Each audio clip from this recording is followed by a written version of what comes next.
महाराष्ट्र को उसका सीएम मिल गया है। बतौर मुख्यमंत्री बीजेपी नेता देवेंद्र फडणवीस ने शपथ ले ली है। जिस तरह का तालमेल चुनावों के पहले तीनों दलों में दिखाई दिया, नतीजों के बाद उतनी ही दुविधा, असमंजस और साथ ही उबाहो हालात नजर आए। शुरुआत सीएम पद की दावेदारी से होते हुए नजर आई। एकनाथ शिंदे को अपने रास्ते में कोई रुकावट नहीं लग रही थी। नतीजों के साथ वो मानकर चल रहे थे कि अपनी दूसरी पारी की शुरुआत भी वो बतौर मुख्यमंत्री करेंगे। हालांकि 23 नवंबर को जब नतीजे आ रहे थे और बीजेपी सबसे बड़ी पार्टी बन के उभर रही थी, तो कहीं ना कहीं ये तय होने लगा था कि महायुति में बीजेपी कम से कम मुख्यमंत्री पद के लिए तो समझौता नहीं करने वाली है। और वैसा ही हुआ, क्योंकि इस बार संघ की तरफ से भी लगातार दबाव था कि बीजेपी अपना मुख्यमंत्री बनाए। ये तो था कि जिस तरह से बीजेपी ने इन चुनाव की तैयारी की, उसे संघ का साथ मिला तो जीत अप्रत्याशित हुई, क्योंकि महाविकास अघाड़ी के ताज के पत्तों की तरह बिखर जाने की उम्मीद किसी को नहीं थी। बहरहाल 132 सीटों पर बीजेपी की जीत के नायक यकीनन देवेंद्र फडणवीस ही रहे, जिन्होंने टिकट बंटवारे के साथ हर उस मोर्चे पर पार्टी के लिए रणनीति बनाई जो बीजेपी और सरकार के एजेंडे में थी।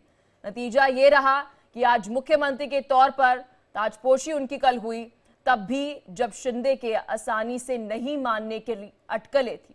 हालांकि शिंदे ने भी समय रहते ये समझ लिया था कि इस बार बीजेपी को सीएम पद के लिए मनाना आसान नहीं होगा। वहीं सूत्रों की माने फिर अमित शाह के साथ हुई मीटिंग में सीएम पद को लेकर कोई बात नहीं होने से यह साफ हो गया कि इस पद के लिए बीजेपी अब सहयोगियों के सामने झुकने वाली नहीं है। फिर मंत्रालयों और विभागों पर बात अटकी।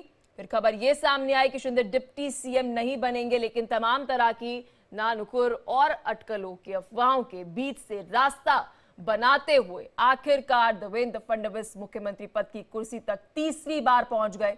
हालांकि इस दौरान 2019 में दिया उनका एक बयान कई बार वायरल हुआ, जिसमें उन्होंने कहा था कि समंदर हूं, लौट कर आऊंगा। आप भी सुनिए क्या कुछ कहा था देवेंद्र फडणवीस ने। मेरा पानी उतरता देख मेरे किनारे पर घर मत बसा लेना।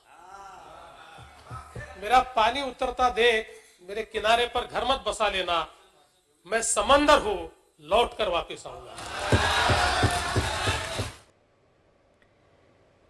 मी देवेंद्र सहिता गंगाधरा फडणवीस ईश्वर साक्ष शपथ घेतो। कुछ इसी अंदाज में मुंबई के आजाद मैदान में हुए शपथ ग्रहण कार्यक्रम में देवेंद्र सहिता गंगाधर राव फडणवीस ने शपथ ली। मुंबई के आजाद मैदान में हुए इस कार्यक्रम में